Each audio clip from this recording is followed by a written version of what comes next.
Hello friends, welcome to your channel MPRM। आशा करती हूँ कि आप सभी स्वस्थ होंगे, निरंतर अपने एग्ज़ाम की तैयारी कर रहे होंगे। आज हम पढ़ने वाले हैं MA इतिहास फर्स्ट सेमेस्टर में इतिहास लेखन, अवधारणा, तकनीक एवं उपकरण। यदि आप MA कर रहे हैं और फर्स्ट सेमेस्टर में हैं तो आज हम पढ़ने वाले हैं 3rd यूनिट, जिसमें हम ऐतिहासिक लेखन की परंपराएँ, ग्रीक रोमन परंपरा, चीन परंपरा, इतिहास लेखन की प्राचीन भारतीय परंपरा, बाणभट्ट और कर्णहर की जो ऐतिहासिक लेखन है उसको हम कंप्लीट करेंगे। यदि आपका सिलेबस भी हमारे सिलेबस से सेम है तो प्लीज़ गाइज वीडियो को लाइक कीजिए, और वीडियो यदि यूज़फुल लगता है तो वीडियो को लाइक कीजिए, कमेंट कीजिए, चैनल को सब्सक्राइब कीजिए, अपने प्यारे प्यारे फ्रेंड्स के साथ चैनल को सब्सक्राइब करवाइए। तो चलिए फ्रेंड्स, स्टार्ट करते हैं। आज हम पढ़ने वाले हैं 3rd यूनिट। 3rd यूनिट का पहला क्वेश्चन है, इतिहास लेखन की रोमन परंपरा पर प्रकाश डालिए। इतिहास लेखन की रोमन परंपरा। रोमन में इतिहास लेखन की परंपरा बहुत हद तक यूनानी इतिहास लेखन की ऋणी है। यूनानी द्वारा रोमन के विजय के परिणाम स्वरूप दोनों देशों की पारस्परिक संबंध का प्रगति हुई और यूनानियों की श्रेष्ठ संस्कृति में रोमन संस्कृति प्रभावित हुई है। रोमन वासियों ने यूनान से विविध क्षेत्रों का ज्ञान ग्रहण किया और रोमन इतिहास भी यूनानियों की देन है। रोम पर यूनानी प्रभाव इतना गहरा था कि यहाँ की अनेक परंपराओं को लेखक यूनानी भाषा में अनुवादित करने लगे हैं। पॉलीवेश, कार्नेलियस, डायोनियसिस और डायोडोरस, निकोलस, प्लूटार्क, एपियन आदि ने यूनानी प्रभाव से ही रोमन इतिहास का लेखनकार किया है। कुछ विद्वानों का कथन है कि रोमन वासियों ने इतिहास लेखन के क्षेत्र में कोई नया योगदान नहीं दिया है। इसका कारण है कि 2री शताब्दी ईसा पूर्व एक रोमन ऐतिहासिक ग्रंथ यूनानी भाषा में लिखे जाते थे। इससे यह प्रमाणित होता है कि रोमन लेखक यूनानियों पर इतने अधिक निर्भर थे या कितने निर्भर थे। यद्यपि रोमन इतिहासकार यूनानियों से अत्यधिक प्रभावित थे, परंतु अपने सार्वभौमिक साम्राज्य के निर्माण प्रक्रिया में रोमन विद्वानों ने भी इतिहास लेखन में अपना योगदान दिया है। रोमन इतिहास लेखन परंपरा के प्रमुख इतिहासकारों का संक्षिप्त में वर्णन निम्न अनुसार है। पहला आता है क्यू फेवियस पिक्टर, नॉट पिक्चर, क्यू फेवियस पिक्टर का जन्म ईसा पूर्व 254 में हुआ था। यह पहले रोमन इतिहासकार माने जाते हैं। इनकी कृति हिस्ट्री में एनियस ने अपने काल में अपने समय में रोमन के इतिहास का वर्णन किया है। इनकी इस कृति के लिए इन्होंने अपने परिवार में ग्रंथगार आर्कियंस में मौजूद दस्तावेजों से संपर्क किया, पर उन्होंने जो इतिहास लिखा है उससे मुख्यतः प्रतिष्ठित व्यक्तियों का जिक्र है और उनके में आम जनता को नज़रअंदाज किया है। लेकिन इनके लिए पिक्टर को दोषी नहीं ठहराया जा सकता, क्योंकि तुल्ला के काल तक रोमन सिर्फ उच्च वर्ग के इतिहास के बारे में ही लिखते थे। उन्होंने अपनी कृति के बाद की यूनानी एवं रोमन विद्वान जैसे कि पॉलीवियस, लिवी आदि के लिए कुछ महत्व या बहुत उपयोगी सिद्ध हुए हैं। इनकी कृति किनकी है ये? तो ये हैं क्यू फेवियस पिक्टर। नेक्स्ट आते हैं एम पोरिसियस काटो। कैटो का जन्म ईसा पूर्व 234 में हुआ था। इतिहास लेखन शुरू करने से पहले वह कई पदों पर रहे हैं। इनके द्वारा ओरिजिन्स नामक 7 भागों की कृति को राष्ट्रीयकृत किया जाता है या माना जाता है। हालांकि कैटो ने अपने वृत्तांत को राजनीतिक घटनाओं तक ही सीमित रखा है। सामाजिक घटनाओं को इन्होंने अपनी तरह से पूरी तरह से नजरअंदाज कर दिया है। एल कोलियस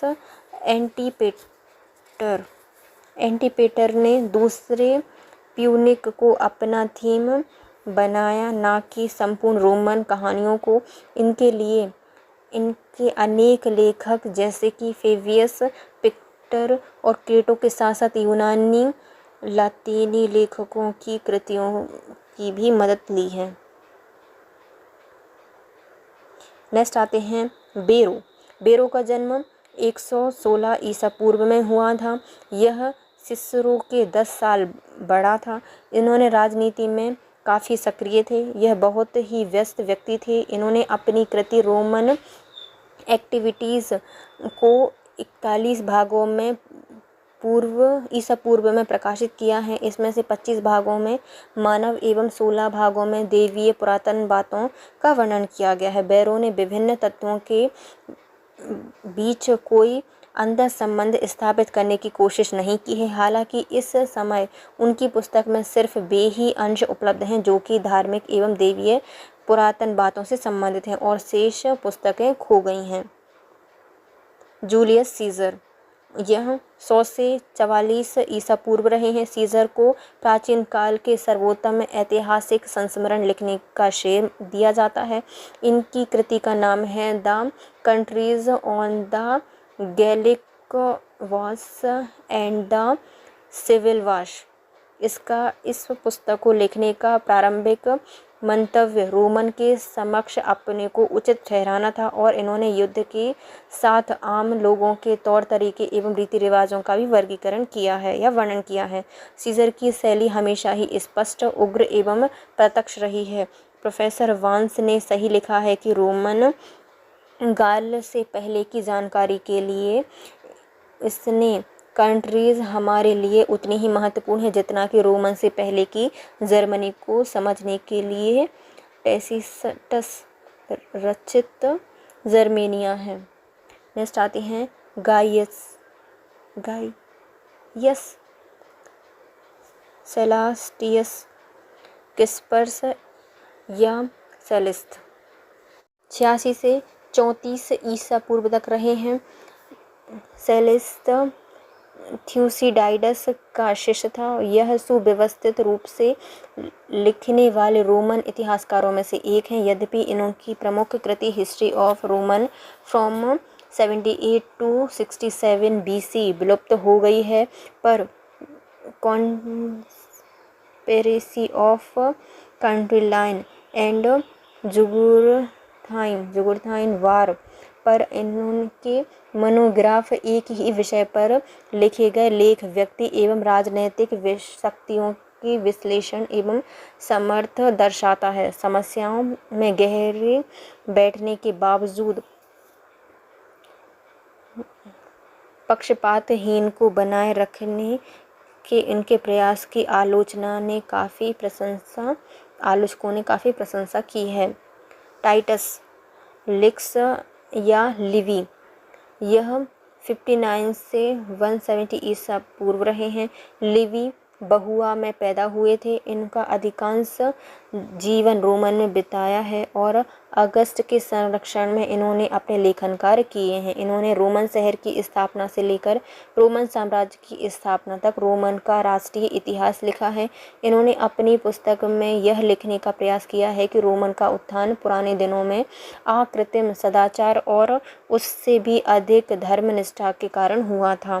नेक्स्ट आते हैं प्रोफेसर कलिंगवुड का कहना है कि लिवी द्वारा किए गए सारे कार्य प्रारंभिक रोमन इतिहास के प्रारंभिक रिकॉर्डों को एकत्रित कर उन्हें एक वृत्तांत रोमन का इतिहास का रूप दे देता है। हालांकि यह स्पष्ट कर देना जरूरी है कि लिवी खुद मौलिक शोध एवं मौलिक तरीके अपनाने का कोई दावा नहीं करते। लिवी की दूसरी कमी यह है कि रोमन की उत्पत्ति के बारे में लिखते हुए इन्होंने पौराणिक कथाओं एवं कौतुकों, अदृश्य घटनाओं के विभिन्न तरह के निचोड़ निकाले हैं। वह भले ही एक देशभक्त इतिहासकार हो, लेकिन उसे किसी भी तरह से एक वैज्ञानिक इतिहासकार नहीं माना जा सकता। पब्लिस कार्नेलियस टिसिटस रोम के अन्य प्रमुख इतिहासकारों में टेस्टिटस का नाम आता है। इन्हें पूरी तन्मयता से लिखा है।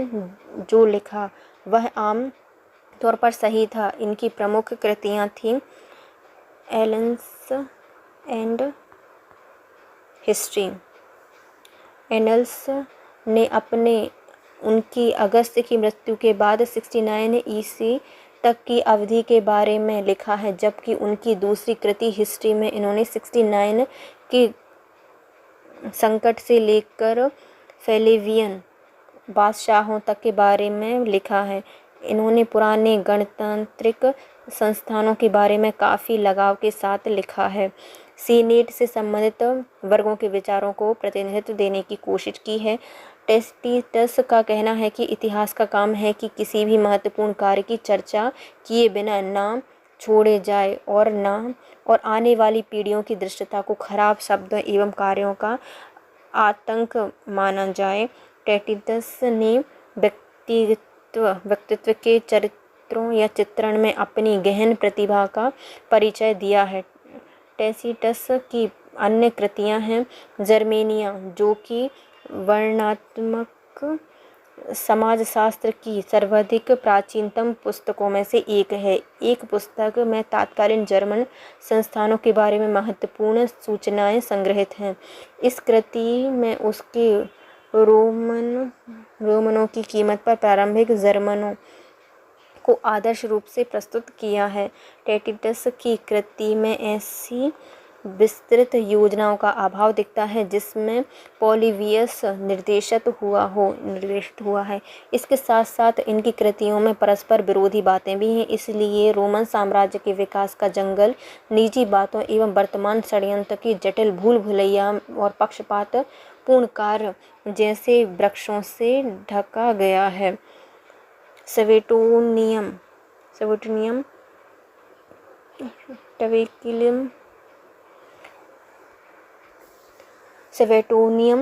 टवेक्युलियस इनका 75 से 160 ईसा पूर्व तक रहे हैं। टेसिटस की तरह ही जो टवेलियस हैं, इन्होंने भी रोम के उच्च वर्गों का वर्णन किया है। इन्होंने सेपेशियस कालेरस के सचिव के रूप में कार्य किया है। इसकी वजह से शाही गुप्त दस्तावेज तक इनकी पहुंच बनी है। इसकी प्रमुख कृति थी the lives of the seizure और यह पुस्तक 8 भागों में थी। यह पुस्तक सीजर से लेकर नीरो तक के विभिन्न राजाओं की जीवनियों का संग्रह है। इसके अलावा इन्होंने क्रांतिकारी वर्ष 69 से जुड़े 3 राजाओं और फ्लेवियन राजाओं की जीवनियाँ भी संग्रहित की हैं। अपनी इस पुस्तक को लिखते हुए ट्रेवेलियस ने मूल दस्तावेजों और पत्र आदि से संपर्क किया है। वह न केवल महान लोगों की जीवन पर प्रकाश डालता है, बल्कि यह कई उपस्थानों और उस समय व्याप्त परिस्थितियों का भी जिक्र करते हैं। प्राचीन शैलियों में लिखने वाले इतिहासकारों की कड़ी का वह अंतिम इतिहासकार थे। प्रोफेसर वोन्स का कहना है कि इतिहास लेखन में सेवेटोनियस की प्रमुख विशेषता यह थी कि यह मानववाद के दौर में शैली एवं ऐतिहासिक जीवनियों को व्यवस्थित करने में यह आदर्श बन गए थे। मिरियम मैक्सिमस ने सेवेस्टोनियस द्वारा शुरू किए गए कार्य को आगे बढ़ाया और नेर्वा से एलोगवर्ट्स तक के राजाओं की जीवनियाँ लिखी हैं। इनका प्रदर्शन काफ़ी सराहनीय माना जाता है। एमियनस मार्सेनियस, जो कि मार्सेलिनियस एंटीओक का रहने वाला था, इन्होंने रोमन सैनिकों के साथ लड़ाई की है और रेनरम जस्ट टाइम्स लिवी नामक ग्रंथ की रचना की है, जिसमें नेवोर से लेकर वालेंस की मृत्यु यानी 69 से लेकर 376 ईसा पूर्व के रोम के इतिहास का जिक्र किया है। हालांकि इनकी कृतियों में अधिकांश भागों खो चुके हैं और हमारे पास सिर्फ वे ही अंश बचे हुए हैं जिनमें एंटीनोपल की लड़ाई से ठीक पहले के अंतिम 25 वर्षों के इतिहास का वर्णन किया है। रोमन इतिहासकारों का सर्वेक्षण से स्पष्ट पता चलता है कि यूनानी अलंकार शास्त्रियों के दीर्घ प्रभाव में रहे और किसी भी तरह के मौलिक योगदान का वे दावा नहीं कर सके। हालांकि इनके वृत्तांत तुलनात्मक रूप से पूर्वाग्रहों से मुक्त थे और इनमें उच्च दर्जे की विश्वसनीयता लाने का श्रेय इन्हें दिया जाता है। नेक्स्ट आता है इतिहास लेखन की चीनी परंपराओं का वर्णन कीजिए। इतिहास लेखन की चीनी परंपरा पर प्रकाश डालिए। चीनी इतिहास लेखन में थी या इतिहास के कार्यों का वर्णन कीजिए। इतिहास लेखन की चीनी परंपरा किसी भी मानव समाज का इतिहास संरचना एवं उनके सदस्यों द्वारा स्वयं के इतिहास का लेखन, उनकी सुरक्षा इन मूल्यों को ध्यान में रखकर होती है। इतिहास अतीतकालिक मानवीय कार्य व्यापारों का अध्ययन करता है। मानवीय कार्य व्यापारों से संबंध होने के कारण इतिहास मूल्यों के प्रति तटस्थ भाव नहीं रख सकता, क्योंकि मनुष्य के समस्त कार्य उनके मूल्य द्वारा प्रेरित और उन पर आधारित होते हैं। चीनी चिंतन परंपराओं में प्रत्येक अध्ययन एवं ज्ञान की समीचीनता उनके व्यवहारिक उपदेयता पर आश्रित मानी जाती है। किसी भी अभिकथन तथा विश्वास का सामाजिक संदर्भ में क्रियान्वयन चीनी दृष्टिकोण के अनुसार सर्वाधिक महत्वपूर्ण प्रश्न रहा है। कन्फ्यूशियस के मत में जानने की सार्थकता तभी है जब वह कार्यों को किसी प्रकार से प्रभावित करने में समर्थक हो। चीनी चिंताओं की प्रमुख प्रवृत्तियां अत्यंत प्रारंभ से ही समाज को मानव से अधिक महत्वपूर्ण मानती रही हैं। सामाजिक नियमों का पालन, सामाजिक परंपराओं के प्रति आदर की भावना मनुष्यों के लिए परम आवश्यक रही है। मनुष्यों की श्रेष्ठता का प्रमुख प्रतिमान उनके द्वारा उनके विभिन्न सामाजिक संबंधों का समन्वयक निर्वहन है।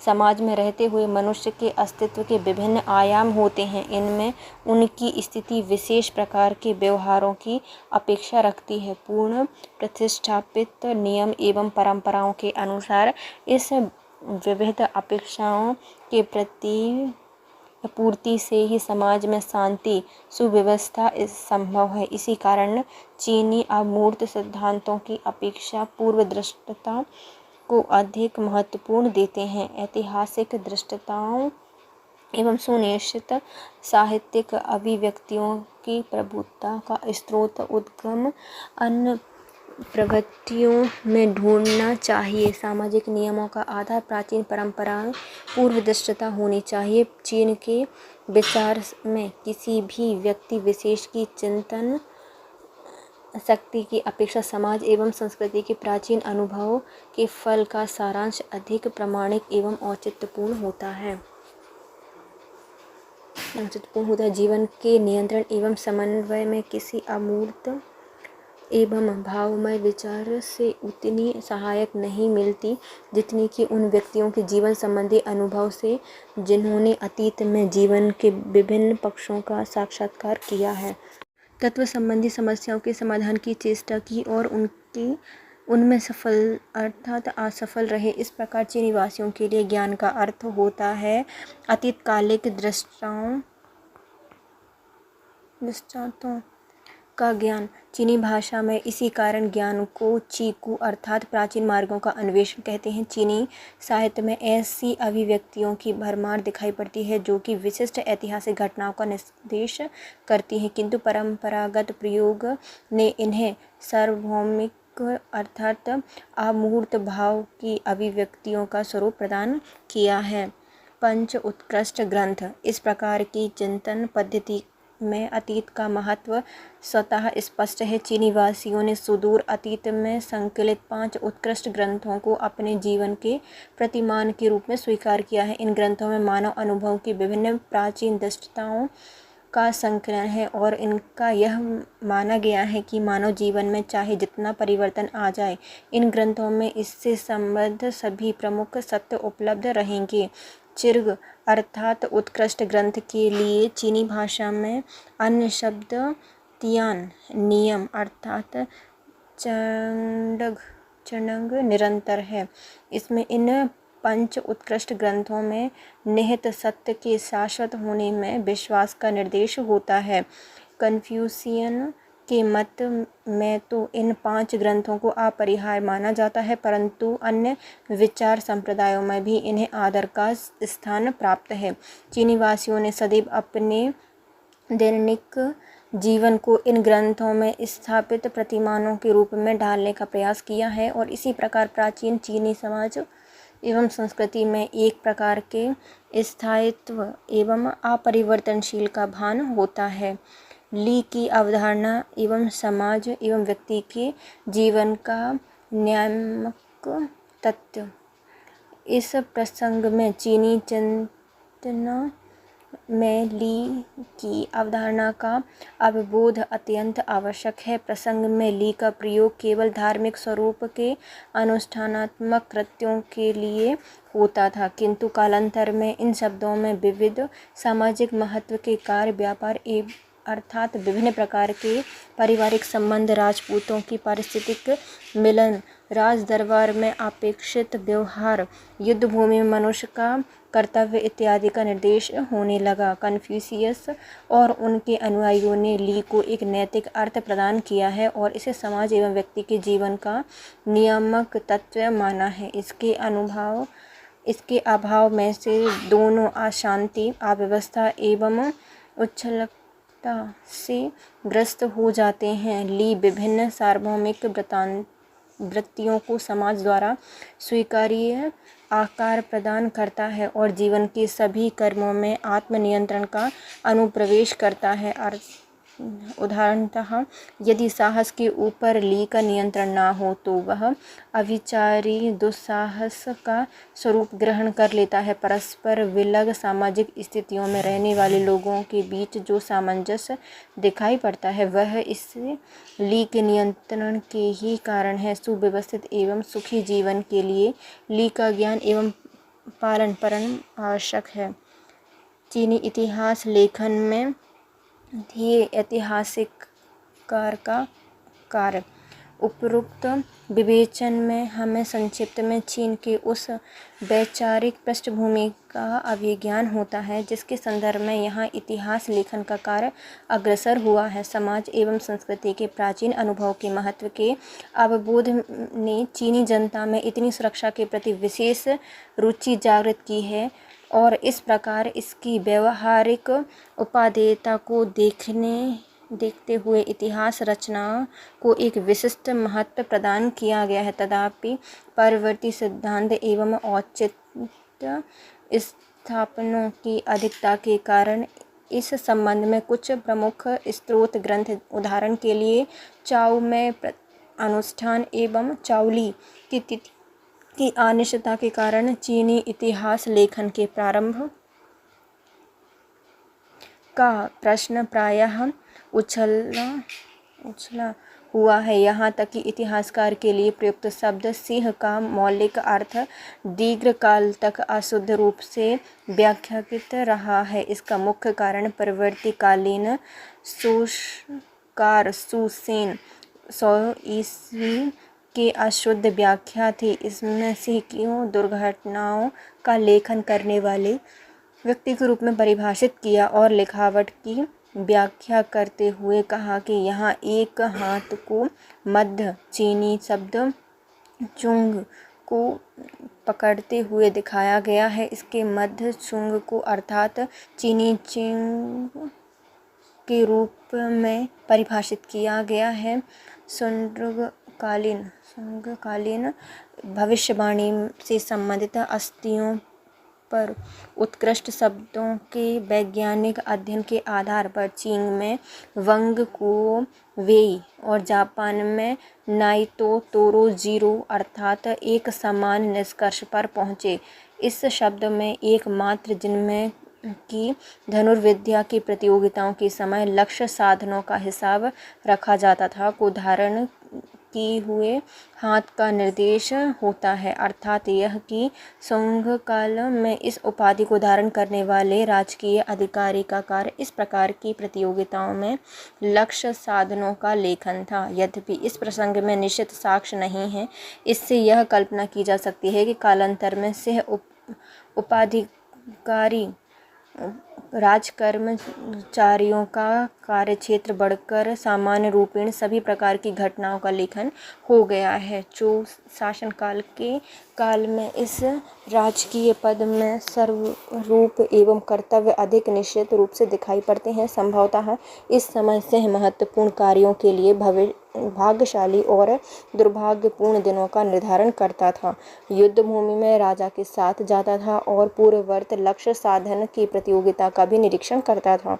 यह पद अब पैतृक उत्तराधिकारी से निश्चित होने लगा और समाज में इससे अत्यंत सम्माननीय स्थान प्राप्त हुआ। सिंह के उपरोक्त कार्यों में स्पष्ट है कि उसके लिखने पढ़ने का ज्ञान अपेक्षित था एवं महत्वपूर्ण कार्यों में वह राजा का मुख्य परामर्शदाता होता रहा होगा। ऐतिहासिक विवरणों की रक्षा या सुरक्षा का कार्यभार संभवतः परिवर्ती विकास है जो इस परिस्थिति विशेष से उद्भूत हुआ होगा कि राजा की विविध प्रशासकीय सभाओं में उसकी उपस्थिति होती रही होगी और भविष्य में इसके निष्कर्षों के अभिज्ञान के उद्देश्य से उनका लेखन आवश्यक समझा गया।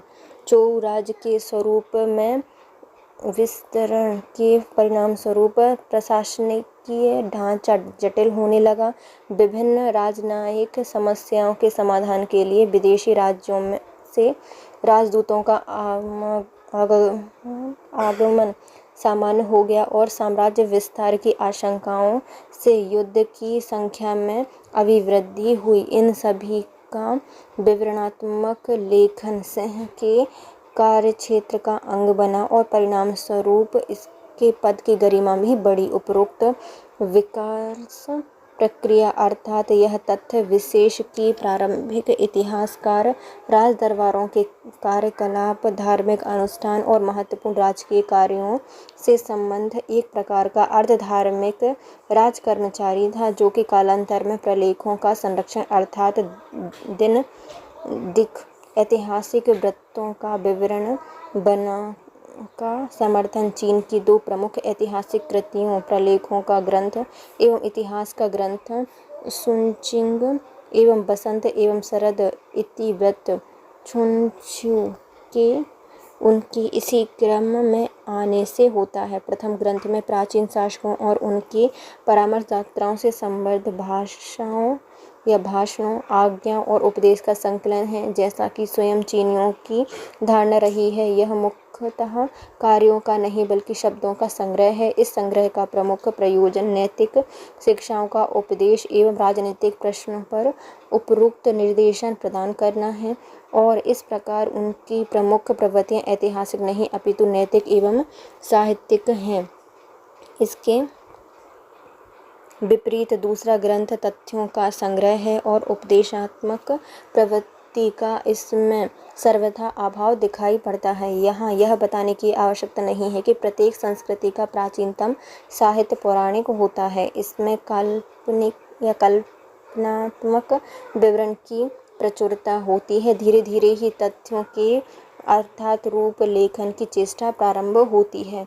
वर्तमान संदर्भ में भी इस प्रकार समझना चाहिए। ली चिन यह अभिकथा मिलता है कि जब सम्राट किसी कार्य में प्रवृत्त होता था तो उसका लेखन दक्षिण पार्श्व के इतिहासकार द्वारा किया जाता था। जब वह कुछ कहता था तो उसके लेखन का कार्यभार दक्षिण पार्श्व के इतिहासकारों का होता था। इस कथन की पुनरावृत्ति हान शू द्वारा की जाती थी। यद्यपि इन दोनों के कार्यों को उलट कर बताया है। आगे वह यह भी जोड़ता है कि इस रूप से राजा के अभिकथनों का संग्रह एक ग्रंथ बन गया तथा उसके कार्यों के विवरण का संग्रह दूसरा।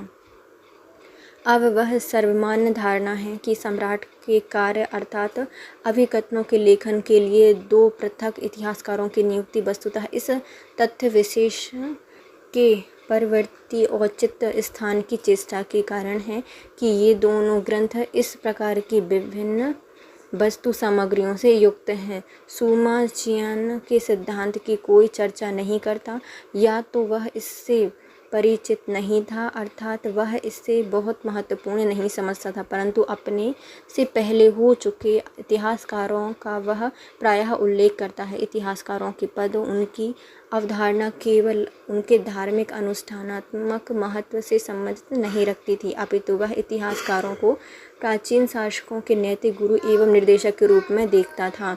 चाउ शासन वंश की कृतियों के आरंभ में परंपराओं का निरंतर विकास होता गया और हान काल की कृतियों में भी इस विश्वास की निरंतरता बनाई दिखाई पड़ती है। अपनी पुस्तक के प्रारंभ में ही प्रसिद्ध इतिहासकार सुमाई चियान द्वारा प्राचीन इतिहासकार का चित्र प्रस्तुत किया गया है। प्राचीन काल में किसी भी विश्वास या कथन का सामाजिक संदर्भ में क्रियान्वयन महत्वपूर्ण समझा जाता था। जानने की सार्थकता तभी है जब वह कार्य या कर्म को किसी प्रकार प्रभावित कर सके। इसलिए चीनी चिंतन में समाज मनुष्यों की श्रेष्ठता का मापदंड उनके द्वारा सामाजिक आदर्शों का परिपालन होता है। किसी व्यक्ति के विचारों की अपेक्षा समाज एवं संस्कृति के प्राचीन अनुभव के फल का सारांश प्रामाणिक एवं औचित्यपूर्ण समझा गया है। इस प्रकार चीनी वासियों के लिए ज्ञान का अर्थ होता है अतीतकालिक दृष्टता का ज्ञान। चीनी भाषा में इसलिए ज्ञान को चीकू अर्थात प्राचीन मार्गों का अन्वेषण कहते हैं। स्पष्ट है कि इस प्रकार की चिंतन पद्धति में अतीत महत्वपूर्ण होगा। संभवतः इसलिए चीनियों ने सुदूर अतीत में संकलित 5 उत्कृष्ट ग्रंथों को, जिनमें मानव अनुभवों के दृष्टांत संकलित हैं, अपने जीवन के प्रतिमान के रूप में स्वीकार किया है। ये ग्रंथ सूचिंग, चिन छू, सीचिंग, ईचिंग, लीची के नाम से ज्ञात हैं। चिंग का अर्थ होता है उत्कृष्ट ग्रंथ। इसके लिए चीनी भाषा में दूसरा शब्द है तियान नियम और यंग निरंतरता। इसमें इन ग्रंथों में निहित सत्य के शाश्वत होने का निर्देश होता है। इसमें मानव अनुभवों की प्राचीन दृष्टताओं का संकलन है और यह मान लिया गया है कि मानव जीवन में भले ही परिवर्तन हो जाए, परंतु इन ग्रंथों में जीवन से संबंध सभी प्रमुख बातें सत्य रहेंगी। चीनियों ने सदैव अपने जीवन को इन ग्रंथों में संपादित प्रतिदानों के अनुसार ढालने का प्रयत्न किया है। इसलिए चीनी समाज में एक प्रकार के स्थायित्व एवं अपरिवर्तनशीलता का आभास होता है। इन ग्रंथों के संपादन का श्रेय कन्फ्यूशियस को दिया जाता है। चीन में इतिहासकार राजकीय अधिकारी व्यक्ति होता था। इसकी संज्ञा थी सिंह। प्रारंभ में इतिहासकार धार्मिक अधिकारी या देवज्ञ होता था। इसका कार्य धार्मिक अनुष्ठानों को करना, सम्राट के लिए भाग्यशाली दुर्भाग्यपूर्ण दिनों की घोषणा करना और इसके लिए लिखना पढ़ना आवश्यक होता था, क्योंकि वही पंचांग को भी देखता था। परवर्ती युग में यह पद पैतृक उत्तराधिकारी का हो गया और धार्मिक अधिकारी के कार्य में सुरक्षा का भार परवर्ती विकास है। इस प्रकार अपने कार्य या उनके कार्य में राज दरबार के कार्यकलाप और राजकीय अनुदेशों को लिपिबद्ध करना भी सम्मिलित हो गया। इसलिए प्रलेखों के संरक्षण का भार भी इसी पर आया। इस बात का समर्थन 2 कृतियों से होता है। पहला आता है प्रलेखों का ग्रंथ एवं इतिहास का ग्रंथ। चीन में प्राचीन इतिहासकारों और उनके ग्रंथ के विषय में कुछ भी कहना कठिन है, क्योंकि दुर्भाग्य से दूसरी शती ईसा पूर्व में शिहांग टी नामक सम्राट ने प्राचीन ग्रंथों को नष्ट करवा दिया। इसलिए चीन का प्राचीनतम ज्ञान इतिहासकार 145 ईसा पूर्व में जन्मा सुमा चियांग है। इनके तत्कालीन समय में उपलब्ध सूचनाओं के आधार पर अतीत का पुनः इतिहास लिखने का प्रयत्न किया। सुमा चियान ने स्वीकार किया है कि उनके समय में केवल चीन राज्य में सामंती इतिवृत्त शेष थे और वे भी अधूरे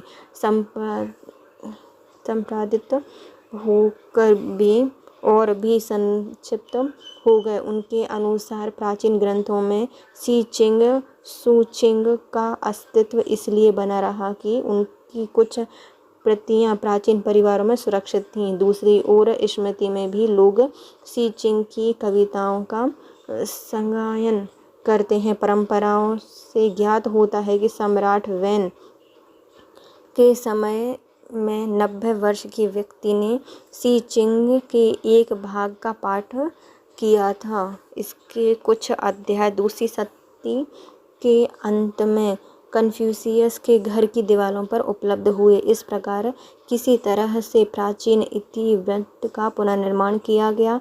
सुमासियन के पश्चात तो इतिहास लेखन की परंपरा अवात गति से चलती रही। वेली ने सुमासियन से प्रारंभ करके 24 आधिकारिक इतिहासों की सूचना दी है। सुमासियन के में कुछ दशकों पश्चात पनपियाओ में सुमासियन की रचना पर आलोचनात्मक ग्रंथ लिखे गए। इन ग्रंथों का नाम था होचियन पूर्ववर्ती परंपराएं। यह स्वतंत्र रूप से लिखा गया विवरण था। विषय वस्तु सीमित होने के कारण पानकू की रचना में प्राचीन इतिहास के प्रति अपेक्षा का भाव दिखाई देता है। यह स्मरणीय है कि इस ग्रंथ में हांस वंश के गौरवान्वित करने का प्रयत्न दिखाई नहीं देता। इसमें तत्कालीन शासक और उनके शासनकाल के दोष एवं कमियों का विवरण दिया हुआ है। कहीं कहीं पर इतिहासकार स्वयं अपना निर्णय भी देते हैं। यह बात पुरानी परंपराओं के विपरीत एक मापदंड की स्थापना करती है। प्राचीन परंपरा का यह विश्वास महत्वपूर्ण है कि राज नष्ट हो सकता है परंतु इतिहास नष्ट नहीं होता। चीन में सत्य लेखन के सिद्धांत अत्यंत प्राचीन है किंतु इतिहास के स्वतंत्र का अतिक्रमण सर्वतः असामान्य बात नहीं थी। सत्य लेखन के समय चीन में सत्य संगोपन का सिद्धांत भी उतना ही प्राचीन था। सत्य संगोपन में इतिहासकार नैतिकवादी विधि के लिए विशिष्ट व्यक्तियों की त्रुटियों को यथास्थान उल्लिखित न करके दूसरे स्थान पर दूसरे प्रकार से उल्लिखित करते थे। चीन समाज में प्राचीन अनुभवों के महत्व के अवबोध में ने चीनी जनता में सुरक्षा के प्रति विशेष रुचि जागृत की। अनुभवों के व्यवहारिक उपादेयता को देखते हुए इतिहास लेखन को विशेष महत्व प्रदान किया गया है। किसी भी देश या पूर्व देश अधिकांश पश्चिम देशों की अपेक्षा चीन के इतिहास पर सर्वाधिक स्रोत उपलब्ध हैं। चीनी इतिहास लेखन परंपरा विश्व को श्रेष्ठ परंपराओं में से एक है। इससे चीन में घटी प्राचीन घटनाओं को न केवल वर्ष माह बल्कि दिन तक जान सकना संभव हो सका है। अब आता है नेक्स्ट क्वेश्चन। इतिहास लेखन की प्राचीन भारतीय परंपरा का वर्णन कीजिए। प्राचीन भारत में इतिहास दर्शन एवं लेखन परंपरा पर प्रकाश डालिए। इतिहास लेखन में प्राचीन भारत में इतिहास लेखन की कौन कौन सी परंपराएं थीं, संक्षिप्त में उनका वर्णन कीजिए। इतिहास लेखन की प्राचीन भारतीय परंपराएं। प्राचीन भारतीय इतिहास लेखन की परंपराओं में अनेक विद्वानों के लेखन को सम्मिलित कह सकते हैं। इसमें वैदिक लेखन से लेकर कल्हड़ के राजतरंगिणी का लेखन सम्मिलित है। भारत एक अत्यधिक प्राचीन देश रहा है किंतु दुर्भाग्य से यहाँ ऐसे पुरातत्वीय प्रमाण नहीं मिल पाए हैं जिनसे लेखन कला की प्राचीनता को कोई उल्लेखनीय प्रमाण हमें प्राप्त होता हो। और इस आधार पर अनेक विद्वानों ने यह धारणा अपना ली कि भारत में लेखन कला का प्रारंभ ऐतिहासिक युग के प्रारंभ होते 600 ईसा पूर्व के आसपास ही संभव हुआ है। भारतीय लिपि शास्त्र में 19वीं शताब्दी में जिन विद्वानों ने कलम उठाई सामान्यतः उनका भी यही अभिमत रहा है। वे यह मानते रहे हैं कि भारत और उनकी संस्कृति अवश्य बहुत प्राचीन है किंतु भारतीयों के लेखन कला का ज्ञान नहीं रहा है। संभवतः इन्होंने यह कला अन्य देशों या ईरान, अरब, यूनान और फ्यूनिशिया से लिखी गई है क्योंकि इन देशों में प्राचीन लिपियों का भारी भरकम प्रयोग पुरातात्विक साधनों में देखने को मिलता है। इन विद्वानों का यह भी कहना रहा है कि भारत में ज्ञान की परंपरा मौखिक रही, इस कारण वेदों की सती कहा गया है। गुरु शिष्य परंपरा का महत्व होने से लेखन की आवश्यकता का अनुभव नहीं हुआ। प्रारंभ में विद्वानों का यह मत रहा था कि भारतीय लेखों को में इतिहास लेखन की परंपरा का अभाव रहा, परंतु पाश्चात्यवर्ती अनेक विद्वानों ने इस मत का खंडन किया है। उनका मानना था कि प्राचीन भारतीय लेखकों ने निश्चित तिथि क्रम में लेखन नहीं किया, परंतु इनका विवरण इतिहास लेखन की श्रेणी में रखा जा सकता है।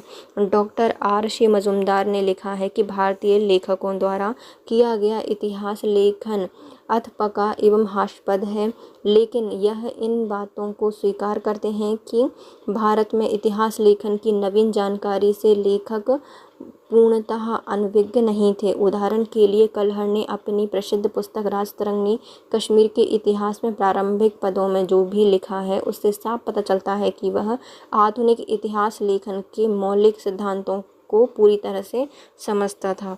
यह इन बातों से साबित होता है कि कलहर ने लिखा है कि राजतरंगिणी की रचना के क्रम में उन्होंने इतिहास या कश्मीर पर उस समय उपलब्ध 11 ग्रंथों का न केवल अध्ययन किया, बल्कि उपलब्ध अभिलेख, रिकॉर्ड एवं पूर्ण राजाओं के आदेशों का अध्ययन करने के बाद उनमें कई अशुद्धियों को ठीक भी किया। और इसके अलावा कलहर ने विचार व्यक्त किए हैं कि एक सच्चे इतिहासकार को भेदभाव और पूर्वाग्रह को त्याग कर पूर्व की घटनाओं को भी याद रखना चाहिए। प्रोफेसर सुरेंद्रनाथ बनर्जी भी इस बात को नहीं मानते कि प्राचीन काल में भारत में अच्छे ऐतिहासिक ग्रंथों की रचना नहीं हुई है। इनका मानना है कि इससे संबंधित पुस्तकें किसी न किसी कारण से खो गई हैं, लेकिन उनकी बातें बहुत विश्वसनीय थीं कि किसी कारणवश सिर्फ ऐतिहासिक कृति ही नष्ट हुई है। इससे अतिरिक्त अगर कोई ऐतिहासिक रचना वास्तव में रही होगी तो बाद के साहित्य में उनका जिक्र ज़रूर होगा, लेकिन बाद के साहित्य में इस तरह की ऐतिहासिक कृतियों के होने का उल्लेख नहीं होने का मतलब यह है कि इस तरह की कृतियों का कोई अस्तित्व ही नहीं था। हालांकि इन तथ्यों से इनकार नहीं किया जा सकता कि भारत में पत्थरों पर खुदे अभिलेखों के रूप में ऐतिहासिक सामग्रियों की कमी नहीं है। इसके अलावा तांबे की प्लेट, सिक्के आदि भारी संख्या में हमारे यहाँ उपलब्ध हैं। इसके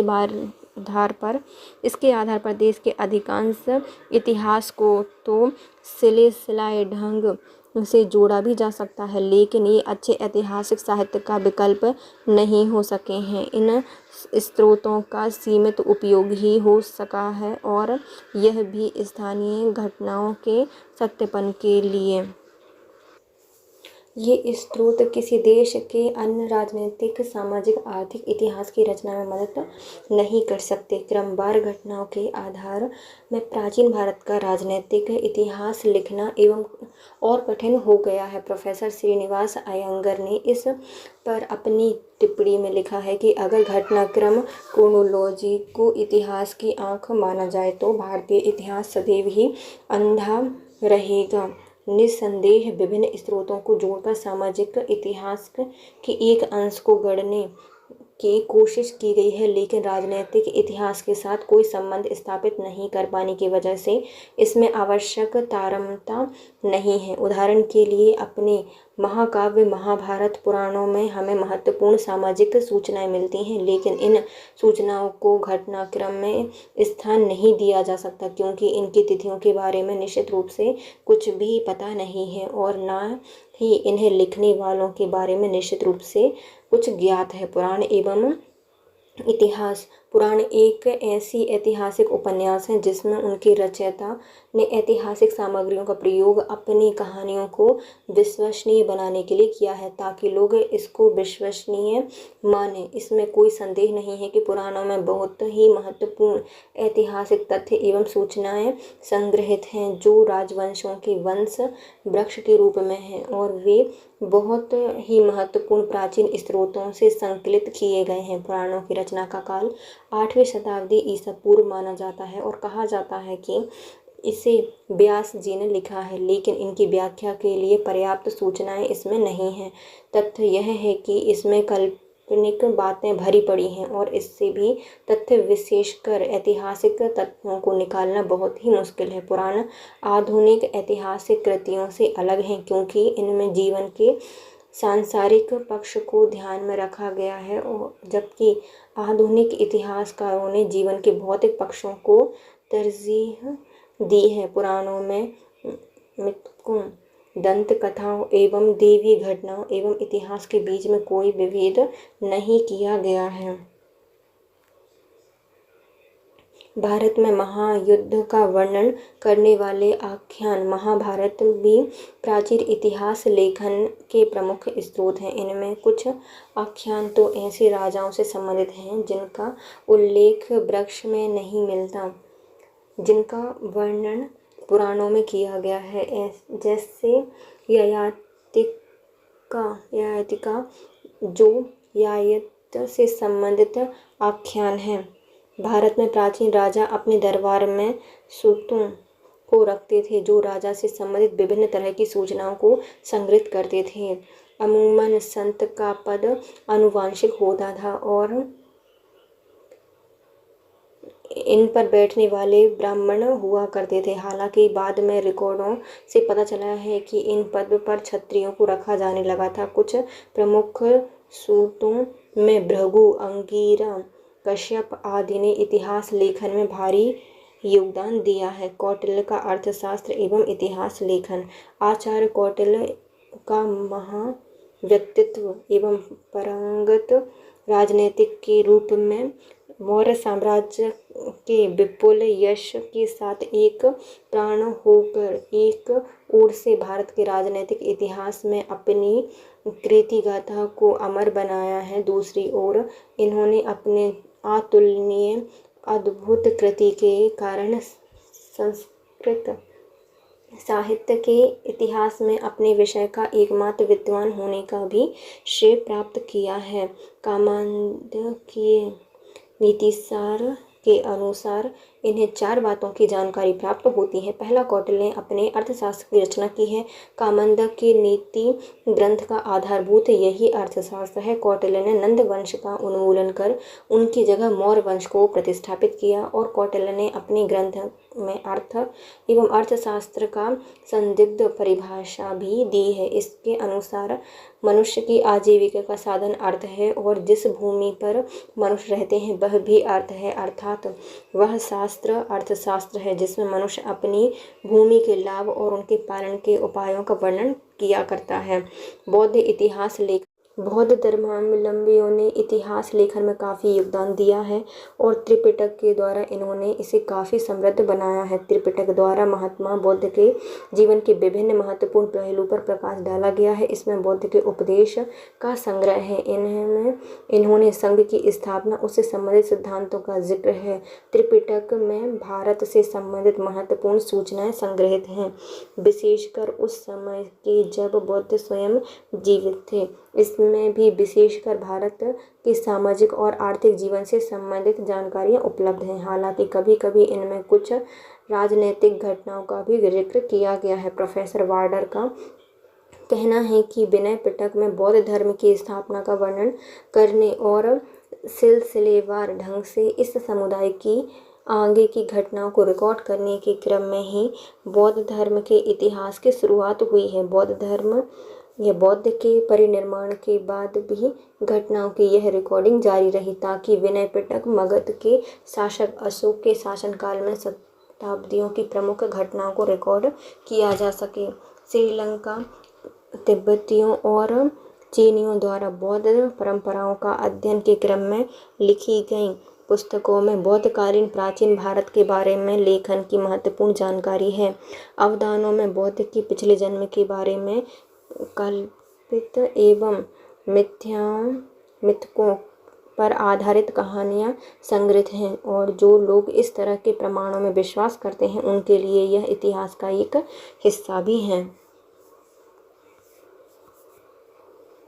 संक्षिप्त में बौद्ध इतिहास 2 तरह के हैं, प्राथमिक और द्वितीयक। प्राथमिक इतिहास लेखन समकालीन घटनाओं से संबंधित है और ये घटनाओं के प्रत्यक्ष रिकॉर्ड हैं। द्वितीयक इतिहास लेखन उन घटनाओं से संबंधित है जो इतिहास की परिधि से मिलकर दंत कथाएं बन चुके हैं। त्रिपिटक में बौद्ध की विभिन्न गतिविधियों का वर्णन है और यह पहली श्रेणी में आता है और बौद्ध की जीवनी से संबंधित किताबें यथा महावस्तु बुद्ध चरित्र द्वारा दूसरी श्रेणी की किताबों में आते हैं। दूसरी श्रेणी की इन पुस्तकों की रचयिता अमूमन किसी विशेष ऐतिहासिक घटना को आधार बनाते हैं और फिर इसको इस कदर खींचते हैं जैसे लगता है कि यह प्रस्तुत इतिहास की नैतिक तस्वीरों को बेहतर बनाना चाहते हैं। जैन इतिहास लेखन की अवधि भी वही है जो बौद्ध धर्म या बौद्ध इतिहास लेखन की है। हालांकि यदि दोनों की तुलना की जाए तो जैन धर्म के ग्रंथ कम सुरक्षित रहे हैं या कम संरक्षित थे।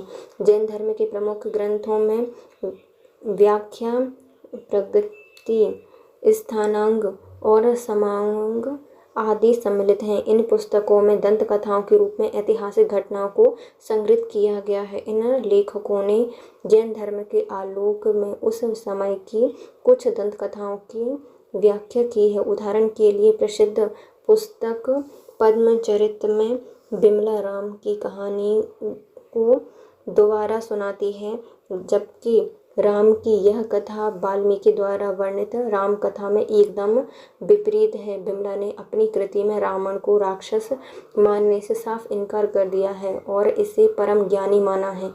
इसके पास देवी शक्तियाँ थीं और यह जैन धर्म का अनुयायी था। हालांकि बिमला ने सीता के अपहरण की आलोचना की है, लेकिन उसने दैत्य उसी को माना जो पशु की बलि देते थे और इसका प्रचार करते थे। इस तरह के संघ दास की पुस्तक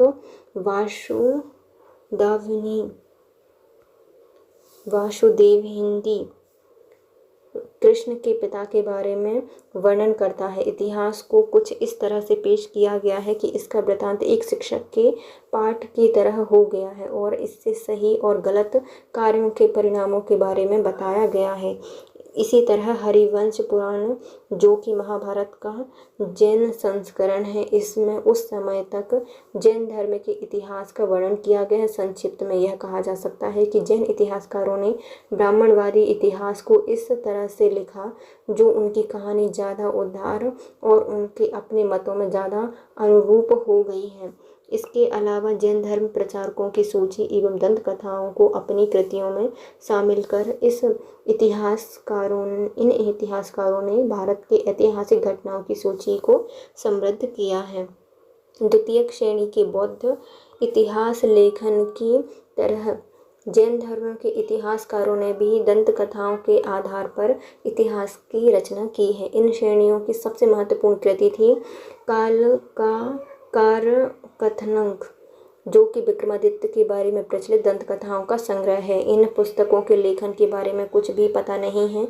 इन दंत कथाओं के उन शक आक्रमणकारियों का वर्णन है जिन्होंने सिंधु उज्जैन को अपने कब्जे में किया था, जिसे कुछ वर्ष तक विक्रमादित्य ने हरा दिया था। दंत कथाओं में यह भी कहा गया है कि विक्रमादित्य ही चंद्रगुप्त द्वितीय हैं। इनने पूरे भारत में अपना साम्राज्य स्थापित किया था। देवी चंद्रगुप्तम नामक अपने नाटक में वैशाख दत्त ने भी शकों के पराजय के बारे में लिखा है। यह पुस्तक इस घटना के मात्र 200 वर्ष बाद लिखी गई थी। हालांकि वैशाख दत्त ने अपनी कृति में नाटकीयता लाने के लिए ऐतिहासिक तथ्यों में काफ़ी उदोबदल किया है, जब दूसरे शब्दों में जैन कृतियों में वास्तविक राजाओं को पूरी तरह काल्पनिक बनाया है। जैन ऐतिहासिक कृतियों के अलावा विक्रमादित्य के बारे में यह बात की सती में कुछ अन्य ग्रंथों की भी रचना की गई है जिनमें उनकी वीरता, महानता और उनकी धैर्यशीलता का वर्णन किया गया है। संक्षिप्त में यह कहा जा सकता है कि कुछ प्राचीन ऐतिहासिक ग्रंथों में ऐतिहासिक घटनाओं का सही वर्णन मिलता है, लेकिन इनमें तथ्यों को बहुत ही बढ़ा चढ़ाकर लिखा गया है। आधुनिक इतिहासकारों ने प्राचीन भारतीय इतिहास को ऐतिहासिक मानने से क्यों इनकार कर दिया है, इसका विश्लेषण करते हुए प्रोफेसर पाठक ने लिखा है कि आधुनिक इतिहास लेखन की भाषा एवं विचारों से संबंधित बाध्यताओं की वजह से इतिहासकारों के लिए ये प्राचीन ग्रंथ ऐसे राक्षस की तरह हैं जिसने इतिहास की परी को बिना कुछ सोचे समझे सताया और उससे विकृत कर दिया। इतिहासकार बहादुर राजाओं की तरह उन्हें अपने पंजों से छुड़ाने के लिए बाध्य थे। ज़्यादा से ज़्यादा ये कहानियाँ ऐसी अनावश्यक बातें हैं जिनको हटाकर ही इतिहास रूपी सोने तक पहुँचा जा सकता है। नेक्स्ट क्वेश्चन आता है, इतिहास लेखन की ग्रीक यूनानी परंपरा पर विस्तार से लिखिए और इतिहास लेखन की यूनानी परंपरा का वर्णन कीजिए। इतिहास लेखन की यूनानी परंपरा। विश्व की प्राचीनतम इतिहास लेखन परंपरा यूनान में विकसित हुई थी। इसका प्रारंभ हेलास में हुआ था, जो कि यूरोपीय संस्कृति का उद्गम कहलाया था। जैसे कि फिशर ने लिखा है, हम यूरोपीय हेलास की संतान हैं। हेलास नामक संस्कृत का मुख्य लक्षण स्थायित्व या अन्वेषण था, जिसका मुख्य उद्देश्य स्थायित्व में मूर्खता की प्रतिष्ठा करना था। अतः यूनानी चिंतन पद्धति स्थायी मूर्त एवं साकार तत्वों के आश्रय पर अग्रसर हुई। हेलास संस्कृति का लेखन वीरगाथात्मक रूप से गीतों के रूप में उपजा। इसमें महत्वाकांक्षी व्यक्तियों की बाहुबल से प्राप्त विजयों का उल्लेख था। यूनान में इतिहास लेखन समूचे रूप से ईसा पूर्व 6वीं शताब्दी में हुआ। चूँकि सामाजिक घटनाओं की व्याख्या के लिए कविता संतोषप्रद माध्यम नहीं बन सकी, आयोनिया में गद्य लेखन गायोफोल की शुरुआत ने इतिहास लेखन को काफ़ी आसान बना दिया है। आयानियों के शहरों ने अन्य तरीके से भी यूनानी इतिहास लेखन के विकास में योगदान दिया है। इन्होंने पुरानी बातों को आंख मूंद कर स्वीकार करने के बजाय उनकी आलोचना शुरू कर दी। इसकी वजह से जांच पड़ताल की शुरुआत हुई। इतिहास लेखन में उनके योगदान की चर्चा करते हुए प्रोफेसर साल्टवेट ने कहा है कि आज भी ऐसे लोग कम ही होते हैं जिन्होंने उनके आयोनियन यूनानियों के बारे में कभी सुना हो, पर सभ्यता का इतिहास मिस्र एवं बेबीलोन का जितना बड़ा ऋणी है, उससे कम बड़ा ऋणी इसका नहीं है। यही वह वजह है जहाँ पश्चिमी विश्व में आलोचनात्मक विचारों का आविर्भाव हुआ है। इन लोगों के मन में जांच पड़ताल की साहसिक भावना की शुरुआत हुई, जो कि यूनानी मन मस्तिष्क की पहचान बन गई। यूनानियों द्वारा लिखी गई ऐतिहासिक महत्व की पहली कृति होमर नामक कवि ने 8वीं शताब्दी में लिखी थी। इसकी 2 कृतियाँ इलियड एवं ओडिसी प्रसिद्ध महाकाव्य हैं। इलियड में एशियन शासकों के काल की घटनाओं का वर्णन है। इसमें 10 वर्ष तक चलने वाले ट्रोजन युद्ध का भी वर्णन है। ओडिसी में ट्रोजन युद्ध के पश्चात ओडेसियस ने 10 वर्षों की उपलब्धि एवं भ्रमण का उल्लेख है। इन दोनों ग्रंथों में तत्कालीन यूनान एवं सामाजिक धार्मिक राजनैतिक जीवन परिचय मिलता है। इन्होंने यूनान के राष्ट्रीय जीवन को अत्यधिक प्रभावित किया है। होमर के पश्चात यूनानी वीर पुरुषों के वंश को यूनानी देवताओं के साथ संबंध करने का प्रयास किया। हेरोड ने युग चक्र सिद्धांत का प्रतिपादन करते हुए स्वर्ण, रजत और कांस्य एवं लौह युग की परिकल्पना की, जिसमें निरंतर पतन एवं परिवर्तन की चक्रात्मक प्रक्रिया प्रतिपादित की गई। 6वीं शताब्दी ईसा पूर्व में यूनानी इतिहास लेखन चिंतन प्रधान हो गया। यूनानियों से संपर्क के कारण इतिहास एवं भूगोल के अध्ययन पर ध्यान केंद्रित हुआ। अब यूनानी पुरोहित, न्यायाधीश एवं उच्च अधिकारियों की तालिका, राजाओं की वंशावली, संधि, विग्रह के लेखों आदि का संरक्षण किया जाने लगा। आयोनियों के लेखकों ने सरल गद्य में नगरों, निगम, जाति, राजवंशों, मंदिरों की परंपराओं और किंवदंतियों को लिपिबद्ध किया। इससे यूकिलोस का दमश, हेलेनिकस, डायोनीसस, चेरोन और हेकेटियस प्रमुख थे। पहले आते हैं हेकेटियस। यूनानियों में सबसे पहले वास्तविक रूप से इतिहास लेखन शुरू करने वाले व्यक्ति मेलेटस हेकेटियस था।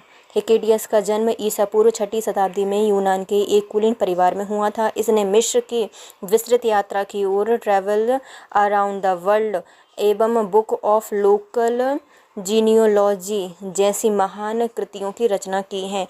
अपनी पहली पुस्तक में इन्होंने फारसी समाज का विवरण या वर्णन किया है और अपनी दूसरी पुस्तक में इन्होंने प्राचीन कल्पित कथाओं की आलोचना की है। पहली बार इन्होंने ही इतिहास लेखन के लिए दो आधारभूत सिद्धांतों पर जोर दिया था। सबसे पहले सच्चाई और दूसरा काल्पनिक गठित कथाओं की आलोचनात्मक जांच पड़ताल है। इन्होंने कहा, मैं वही लिखता हूँ जो मुझे सत्य लगता है, क्योंकि यूनानियों की कहानियों कई गुणा हैं और मुझे ये हास्यास्पद लगते हैं। आलोचनात्मक पड़ताल की यह भावना हिकेटियस और हेरोडोटस के बीच की अवधि के दौरान जो कृति सामने आई उनमें स्पष्ट दिखती है। इसका अर्थ यह है कि आने वाले लेखकों पर इसका प्रभाव काफ़ी गहरा था। इन दौरान दो महत्वपूर्ण रचनाएं सामने आईं, जिनमें कैम्पसेकस के सेरोन और मिलेटस के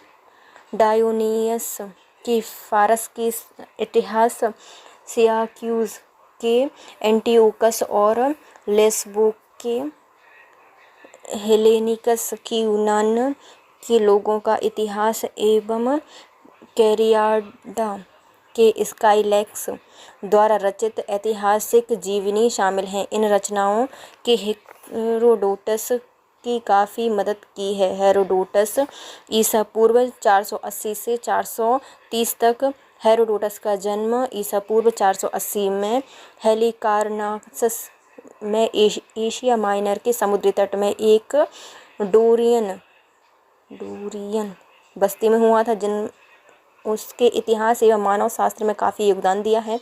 इसे दोनों का पिता माना जाता है। हेरोडोटस की पहली कृति भी लीडिया के क्रोएसस के शासन काल से लेकर ईसा पूर्व 478 में फारसी आक्रमणकारियों की पराजय तक के यूनान के ऐतिहासिक संबंधों का वर्णन है। यद्यपि इस कृति में मुख्य रूप से फारसी युद्ध, विशेषकर जीसस की सेनाओं की यूनानियों के हाथों पराजय का वर्णन है, लेकिन यह 6वीं या 5वीं शताब्दी ईसा पूर्व भूमध्य सागरीय और ऐतिहासिक क्षेत्र के लोगों के बारे में दिलचस्प जानकारियां उपलब्ध कराती है। पर इनकी कृतियों की सबसे बड़ी खूबी यह है कि यह कहीं से भी देश प्रेम की भावना में बहा नहीं है। इन्होंने फारसियों के प्रति ईमानदारी बरतते हुए उनके शौर्य की काफ़ी प्रशंसा की है।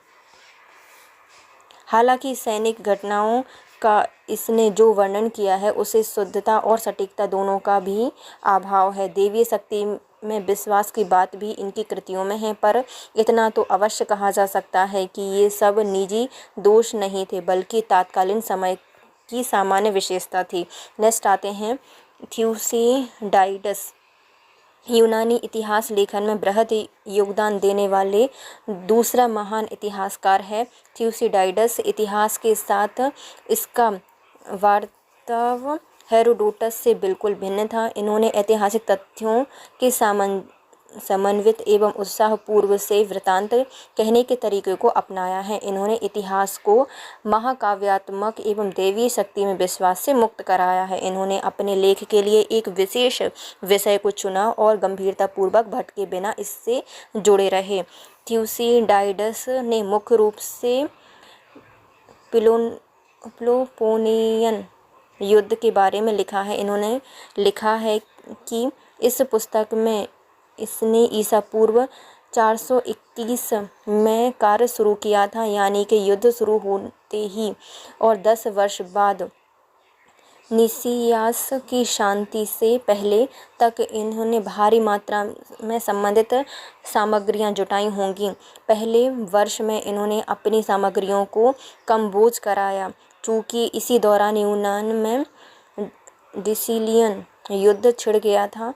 इससे इस युद्ध के वर्षों के बारे में भी लिखा है। इस तरह यह सचेत हाथों में युद्ध की विस्तृत कहानी सौंप गए। यूनानी इतिहास लेखन को थ्यूसिडाइडस का सबसे बड़ा योगदान और सबसे इनके इतिहास लेखन का तरीका भी सबसे महत्वपूर्ण माना जाता है। इससे इतिहास लेखन में सिर्फ मुख्य प्रसंग पर अपना ध्यान केंद्रित किया है और विषय से प्रत्यक्षतः असंबद्ध बातों को पूरी तरह छोड़ दिया है। इसके अलावा सत्य इतिहास लेखन के लिए इनके बयान की सच्चाई पर ज़्यादा जोर दिया गया है। इन्होंने पूरे मामले का विस्तृत विश्लेषण किया है। निस्संदेह आलोचनाओं की शिकायत है कि थ्यूसिडाइडस ने जो लिखा है वह नीरस है और इसमें केवल तथ्य ही भरे पड़े हैं, पर प्रोफेसर शॉर्टवेल इसे उचित ठहराते हुए कहते हैं कि थ्यूसिडाइडस कोई ज़्यादा बोलने वाले गाइड या फिर ठिठोलिया नहीं है। यह तथ्यों की दुनिया से या होकर बहुत से दृढ़ता से आगे बढ़ते हैं। कुछ के लिए किनारे हटकर दृश्य देखना संभव नहीं होता, पर वर्ष भर के लिए अभियान समाप्त हो जाता है तो हम शहर की ओर लौट पाते हैं। पर हम निश्चित रूप से इस वार्षिक की बैठक में भाग लेते हैं जहां अगले वर्ष की योजना को अंतिम रूप दिया जाना है। जीवन का एक ही उद्देश्य होता है, यह है युद्धों को समाप्त होते देखना। इसका परिणाम यह होता है कि हम अनिश्चितता और संघर्ष, छापे, लड़ाई, जमीनी एवं समुद्री अभियान, परिषदों में वाद विवाद, युद्ध में राजनीति आदि से होकर तब तक गुजरते हैं तब तक कि इन सब घटना और नीतियों, नेतृत्व एवं नियति से हमारी याददाश्त कमज़ोर नहीं पड़ जाती। थ्यूसिडाइडस आवश्यक रूप से एक राजनीतिक इतिहासकार हैं। इसने राजनीति को एक दार्शनिक की नज़र से देखा है। इन्होंने मनोवैज्ञानिक विश्लेषण इस बात के प्रमाण हैं कि अपनी कृतियों में उसने अनेक पात्रों और ईसा पूर्व 411 में जनमत का अध्ययन किया है। पॉलीबियस एक कुलीन यूनानी थे।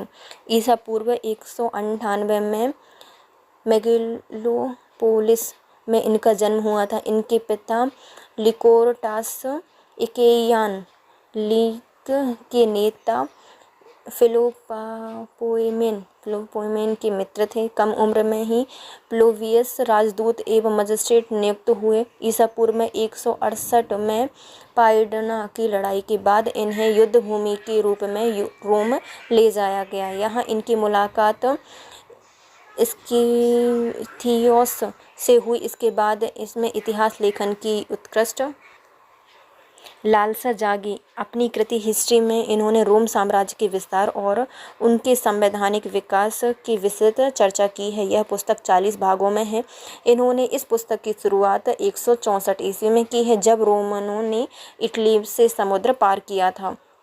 उनसे प्यूनिक युद्ध के विभिन्न पक्षों के बारे में लिखा और उनका अंत उससे कार्थज ईसा पूर्व 146 में यूनान की स्थिति में किया गया है। इस कृति में 40 भागों में से हमें सिर्फ 5 भाग ही प्राप्त हो सके हैं। ये 5 भाग उसकी संपूर्ण कृति के बारे में हमें पर्याप्त जानकारी देते हैं। यूनानी एवं रोमन इतिहास को लिखते हुए पॉलीबियस ने उस समय की धारणा के विपरीत पूरी तरह से पक्षपातहीन होकर लिखा है। हेलास के अंत और रोमन साम्राज्य के उत्थान के बारे में बताने के अलावा इतिहास लेखन को पॉलीबियस का सबसे बड़ा योगदान लेखन की प्रक्रिया विकसित करना है। पॉलीबियस ने माना कि इतिहास की सबसे बड़ी महत्ता सटीक ऐतिहासिक तथ्यों पर जोर डालना है, जो कि वर्तमान प्रशासन के लिए दिशा निर्देश का काम कर सकता है। इतिहास की संभावना, इसके तरीके और उद्देश्य के बारे में पॉलीबियस के विचारों को सबसे अधिक अच्छी तरह से इन शब्दों में समझा जा सकता है। इतिहास का विज्ञान 3 स्तरों का होता है। पहला, इसका सरोकार लिखित दस्तावेज और इस तरह से प्राप्त प्रपत्रों को व्यवस्थित करना। दूसरा, नक्शा बनाना, शहरों और स्थानीय क्षेत्रों की सजावट, नदियाँ, बंदरगाहों का वर्णन, समुद्र देशों और आपसी संबंधों में दूसरे तीसरे राजनीतिक मामले। इतिहास का मुख्य कार्य सबसे पहले यह सुनिश्चित करना है कि प्रयुक्त वास्तविक शब्द क्या हैं, और दूसरा यह समझना कि क्या कोई विशेष नीति व्यवस्था असफल या सफल रही है। किसी घटना का जस का तस विवरण दिलचस्प जरूर होता है, पर वह निर्देशात्मक नहीं होता। पर जब इसके कारणों का उल्लेख करते हुए कोई पूरक बात जोड़ दी जाती है तो इतिहास का अध्ययन फलदायी हो जाता है, क्योंकि अपनी खुद की स्थिति से तुलना करके ही हम भविष्य की गणना करने के साधन का आधार प्राप्त करते हैं और भूतकाल से यह सीखने के लिए कि वर्तमान में कब सावधानी बरती जाए और कब साहस दिखाया जाए। नेक्स्ट आता है ज़ेनोफो। ज़ेनोफो पॉलीबियस से लगभग 200 वर्ष पहले पैदा हुआ था और होमर एवं हेसियोड की पौराणिक कथाओं की आलोचना करने वाला वह पहला इतिहासकार था। यद्यपि ज़ेनोफोर के पास उच्च दर्ज की ऐतिहासिक शैली थी, पर उनकी कृति ऐतिहासिक चरित्र की दृष्टि से भिन्न कोटि की थी। उनकी सर्वप्रमुख कृति एनावेसिस है। यूनानी भाषा में प्रकाशित यह सर्वाधिक दिलचस्प संस्मरण में से एक है। इसके अलावा इसकी दूसरी कृति है हेलेनिका, जिसमें इसने थ्यूसिडाइडस की कृति के वृत्तांतों को जारी रखने का प्रयास किया है। अपनी एक अन्य कृति वेज एंड मीन्स में इसने यूनानी राजनीति में आर्थिक कारकों का उल्लेख किया है। प्रोफेसर क्यूरी का यह कहना सही है कि यह इतिहासकार के रूस में ज़ेनोफो की प्रतिष्ठा इसलिए है क्योंकि इसके बाद की पीढ़ी जो अपनी कृतियों में दोष ढूंढने वाली नहीं थी, वे अपनी कृतियों को संरक्षित किया, जबकि इससे अधिक महत्वपूर्ण कृतियों को इन्होंने नष्ट करने के लिए छोड़ दिया। लेकिन ज़ेनोफो की बहुमुखी प्रतिभा से इनकार नहीं किया जा सकता। नेक्स्ट आते हैं स्टोइक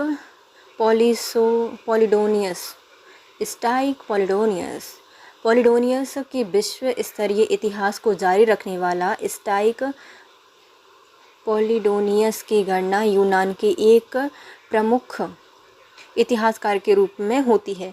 पॉलीबियस की तरह ही इन्हें भी दूर दराज के देश स्पेन से रोड्स एवं सीरिया तक की यात्रा की थी। इनके विविध विषय पर लिखा है इन्होंने। इसकी प्रमुख कृतियां भूगोल इतिहास से संबंधित हैं। इतिहास पर इन्होंने 74 ईसा पूर्व में लिखना शुरू किया था और अपनी 53 पुस्तकों में ईसा पूर्व में 144 से 82 ईसा पूर्व में सुल्ला की तानाशाही तक की अवधि के बारे में लिखा है। इसके बाद के आधुनिक आलोचकों में भी सभी में इनकी आलोचनात्मक क्षमता और उनकी विद्वता की प्रशंसा की है। नेक्स्ट आते हैं स्ट्रैबो। पॉलिडोनियस की तरह ही स्ट्रैबो ने भी इतिहास एवं भूगोल पर लिखा है। इनकी कृति जियोग्राफी की भूमिका ऐतिहासिक है, जिसमें इन्होंने अपने समय तक के भूगोल शास्त्रियों की कृतियों के बारे में लिखने का प्रयास किया है। इनके प्राचीन इतिहास का भी वर्णन किया है। अपनी एक अन्य कृति हिस्टोरिकल मेमोरीज में इन्होंने अलेक्सांद्र के कार्यों का विवरण प्रस्तुत किया है। स्ट्रैबो ने जो लेखन का तरीका अपनाया है उसे अपने आप ने उद्धरण को उद्धृत किया है। इस तरह इसे हमारे लिए कुछ ऐसी कृतियों के बारे या कुछ अंशों को ही बचाकर रखा गया है जो कि कम प्रसिद्ध थे। प्लूटार्क ने इतिहास लेखन में संबंध जीवनियों के लेखन में महत्वपूर्ण योगदान दिया है। यद्यपि इन्होंने प्रारंभिक रूप से नीतिशास्त्र के सिद्धांतों को प्रमाणित करने के लिए लिखा, पर इनकी कृतियां काफ़ी दिलचस्प हैं। अपनी कृति लाइफ्स जीवनियों में इन्होंने 46 जोड़े रोमन एवं यूनानी व्यक्तियों को एक दूसरे के समानांतर रखा है। इनके समय में प्रचलित रीति रिवाज एवं वातावरण की तस्वीर खींचने की कोशिश की है। प्रोफेसर साल्ट वेल का मत है कि प्लूटार्क अपनी कृतियों में अपने समकालीन प्रतिभाशाली टैसीटस की अपेक्षा ज़्यादा बड़े एवं अधिक सहिष्णु माना जाता है।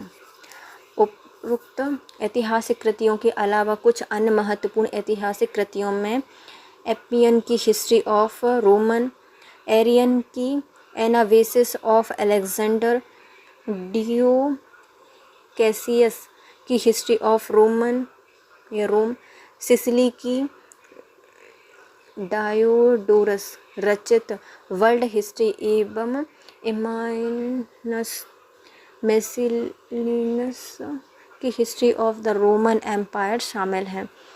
यूनानी इतिहास लेखन के विकास पर नज़र डालने से स्पष्ट है कि यूनानी इतिहासकारों की दिलचस्पी लोगों में ही थी। जैसा कि प्रोफेसर कलिंगवुड ने लिखा है कि यह मानव इतिहास मनुष्य के क्रियाकलापों, मनुष्य के उद्देश्य एवं मनुष्य की सफलता विफलता का वृत्तांत है। यह किसी संदेह को स्वीकार नहीं करता, बल्कि देवी शक्ति में इसका विश्वास है, लेकिन इस शक्ति का कार्य बहुत ही सीमित है।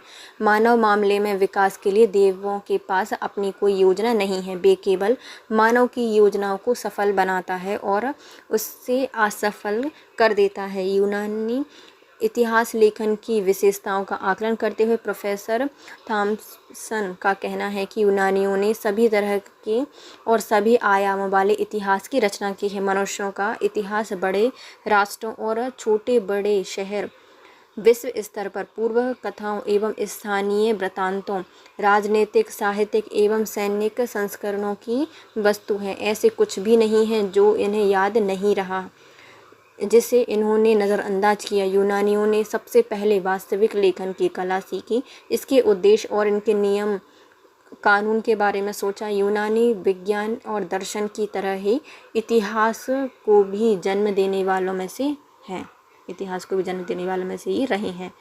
नेक्स्ट आता है हमारी 4th यूनिट, जो कि हम नेक्स्ट वीडियो में कंप्लीट करेंगे। If you like my video please share, subscribe and comment. Thank you so much guys, have a nice day.